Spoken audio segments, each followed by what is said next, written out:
Bueno, muchas gracias por la entrevista, encantado de estar aquí en Uninorte con todos ustedes.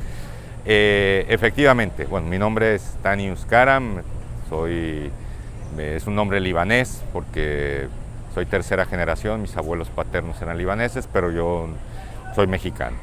Yo llegué a la carrera de comunicación en la década de los 80 a hacer el pregrado.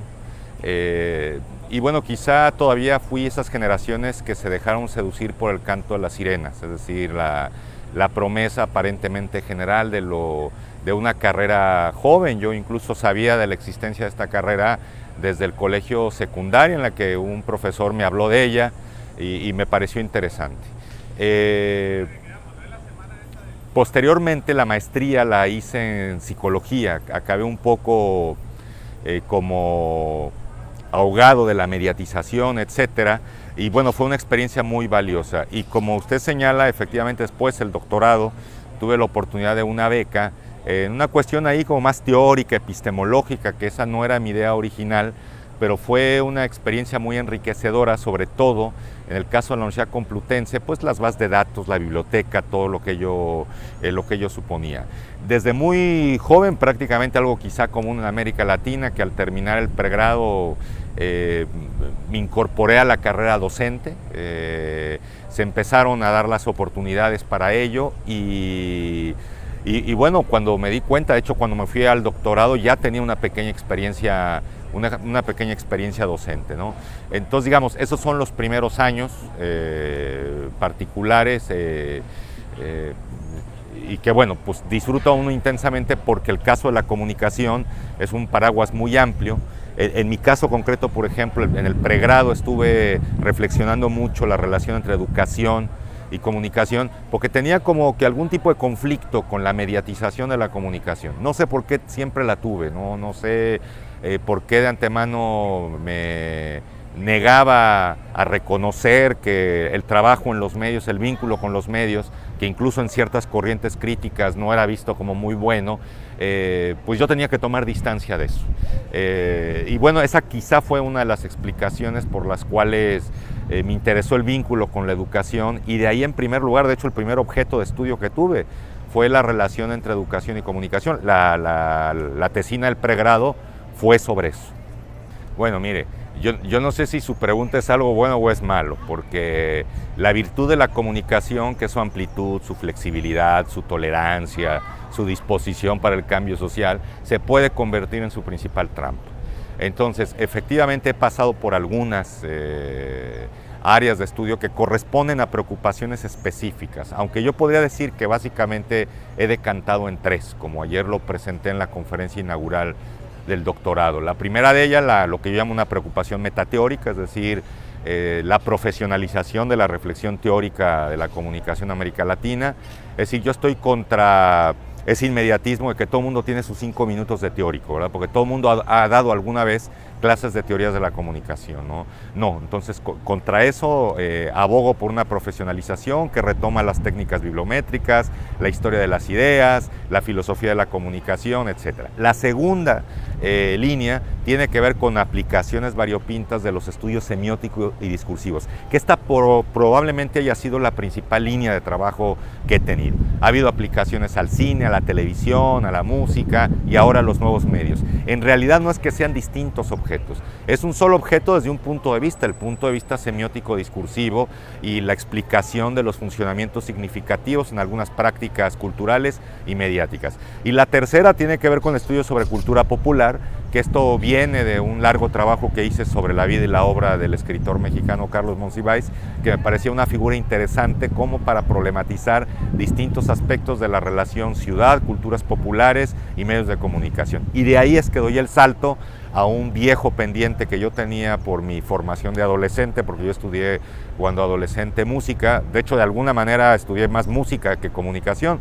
Las carreras de comunicación son de 4 o 5 años y yo estuve incluso más tiempo en el Conservatorio Nacional de Música. Entonces traigo este pendiente y me muevo desde distintos registros, aunque mi trabajo ha sido básicamente sobre música vernácula, música latinoamericana, música popular, pues obviamente mi formación es clásica. Entonces, estas son las tres grandes áreas temáticas en las cuales, bueno, si ustedes hacen ahí la búsqueda en Google que yo ayer también les sugería, pues van a encontrar el centro de mi trabajo en estos temas. ¿Qué es la metateoría? Es una reflexión de segundo grado con respecto a los vínculos, préstamos, intersticios, tensiones entre los distintos marcos explicativos de los que se apropia el campo institucional y académico de la comunicación. ¿Para qué sirve? A ver, sirve para varias cosas. En primer lugar, para producir conocimiento básico. En segundo lugar, como un auxiliar fundamental en mi trabajo de asesoría de tesis de posgrado. En tercer lugar, en mi labor como especialista en currículum y diseño curricular en comunicación. Es decir, cuando uno hace un programa, sea de pregrado o de posgrado, ¿cómo selecciona usted los marcos explicativos de acuerdo al vínculo entre perfil de ingreso y perfil de egreso? Por supuesto que uno de los aterrizajes, cuando he dado, ya tiene algún tiempo que no lo hago, pero cuando alguna vez di las teorías de la comunicación, la metateoría me ofrecía una herramienta analítica para problematizar por qué ciertas teorías se incluyen y ciertas teorías no. ¿Por qué algunas son consideradas como más favorables que otras? ¿Por qué a algunas se les da más espacio que a otras? ¿Y qué vínculos tienen entre sí estos marcos explicativos? Porque muchas veces se presentan como opuestos, como contradictorios. Entonces, por eso es que yo he encontrado un gran beneficio intelectual en la propuesta de Craig de buscar como rutas comunicativas, no para una teoría unitaria, sino para un diálogo un poco más coherente que dé un sentido de unidad a la aparente fragmentación. Ahora, básicamente el trabajo de metateoría pues es un trabajo de corte académico institucional, que tiene que ver con currículum, que tiene que ver con asesorías, que tiene que ver con problematización de trabajo con colegas. Por ejemplo, cuando a veces doy asesoría curricular, siempre me gusta dedicar al menos un apartado para problematizar el tema metateórico. Es decir, no solamente es una decantación especulativa, alejada de la realidad. Si bien no se pretende transformar inmediatamente la realidad, sí pretendo transformar de alguna manera el trabajo de los docentes y el trabajo de los investigadores en distintas tareas académicas. A ver, en primer lugar, sugeriría, por ejemplo, si ustedes entran a la página de la ALED, la Asociación Latinoamericana de Estudios del Discurso, ahí viene y lo menciono porque viene un listado de temas muy variopintos. Es decir, el discurso es la práctica del lenguaje en la vida social, es el uso del lenguaje en la vida social. Entonces, ahí donde hay significación medianamente codificada en lenguajes que regulan la vida social, el análisis del discurso es pertinente. Hay una tradición de corte lingüístico, no únicamente, pero principalmente de corte lingüístico verbal. Es decir, quizá los primeros objetos que estudia el análisis del discurso son la lengua escrita y la oralidad. Por ejemplo, a mí me gusta mucho pensar en la conversación, que es un tema que en la comunicación latinoamericana se ha abordado poco, pero que es un gran objeto. La conversación es el origen de la opinión pública, la encontramos en todos los espacios de la vida social, etc. Y por ejemplo, en el grupo de trabajo 7 que coordino en ALAIC, que es discurso y comunicación, nunca llegan trabajos sobre conversación, pero la conversación sería, por ejemplo, los lingüistas sí tienen una parte, el análisis conversacional. Hay libros que por lo general son manuales de análisis conversacional, hechos no por comunicólogos, no por sociólogos, sino normalmente por lingüistas o por especialistas en lingüística aplicada, ¿no? Entonces, esto es con respecto al qué. Ahora, la virtud del análisis del discurso, como en el caso de la comunicación, es su flexibilidad, su apertura.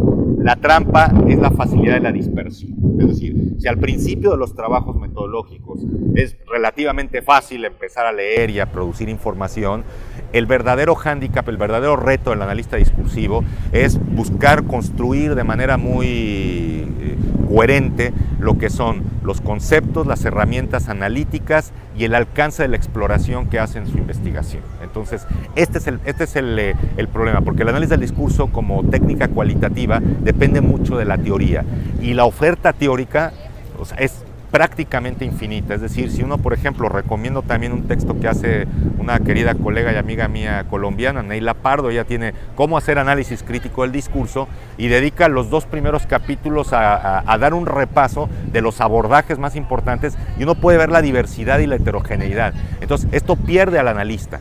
Ahora, otra cuestión también que quiero señalar es que muchas veces se confunde el análisis del discurso con comentarios sobre el texto. O O sea, hacer análisis del discurso no es hacer un resumen del texto, no es identificar algunas citas, regularidades y decir que el análisis es la representación de esas citas o cuál es el principal tema, no. Es decir, hay que cuidar mucho lo que algunos autores llaman falsos atajos para definir. Y yo frecuentemente en mi trabajo me ha tocado, por ejemplo, cuando tengo que revisar tesis y cosas de estas, que el autor dice que hace análisis del discurso cuando lo que hace es comentario. ¿Cuál es la diferencia? El análisis del discurso supone un procesamiento analítico riguroso, principal, aunque no únicamente de la tradición lingüístico-verbal, lo subrayo, principal, no únicamente, que somete a un tipo de procesamiento. Si no hay eso, no hay análisis del discurso. Bueno, la primera es una paradoja y disculpen la ironía, pero el primer consejo es desconfiar de las personas que les dan consejos.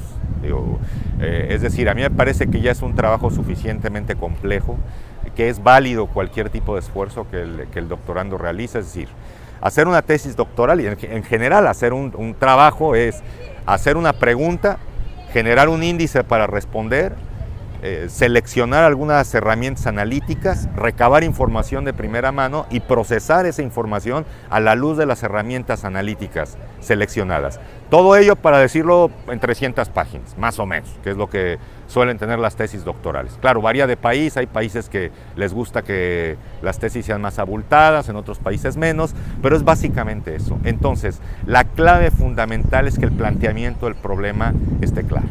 Es decir, esa es la clave, es decir, que las preguntas, los objetivos, el estado del arte, que es fundamental también a la hora de hacer el planteamiento, efectivamente haya sido una guía útil que le clarifiquen. Ojo, no lo enorme, porque muchas veces me toca, ayer mismo uno de los compañeros del doctorado apelaba a que está confundido y poco claro, y cuando hizo la exposición de su trabajo no era el caso. Lo que pasa es que su trabajo demanda mucho trabajo, pero eso es otra cosa.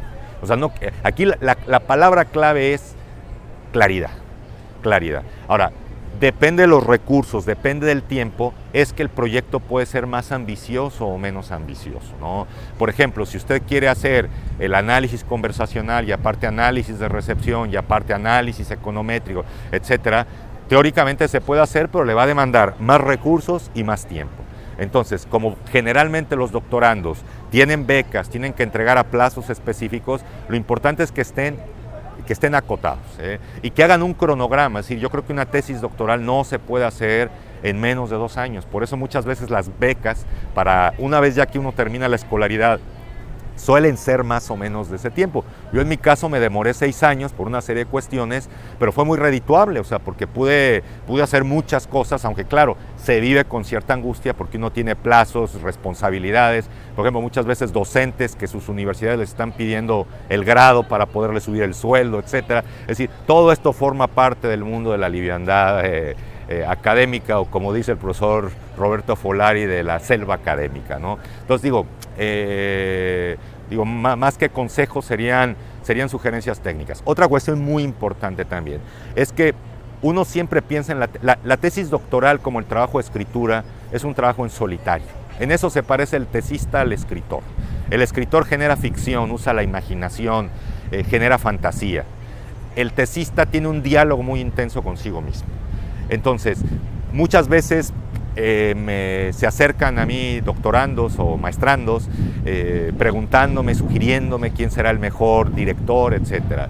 La mejor guía son ustedes mismos. Por supuesto que el director es un interlocutor privilegiado, pero no único. Los responsables del trabajo son únicos. Entonces, ¿cuál es el verdadero signo de la tesis doctoral? La autonomía en el aprendizaje.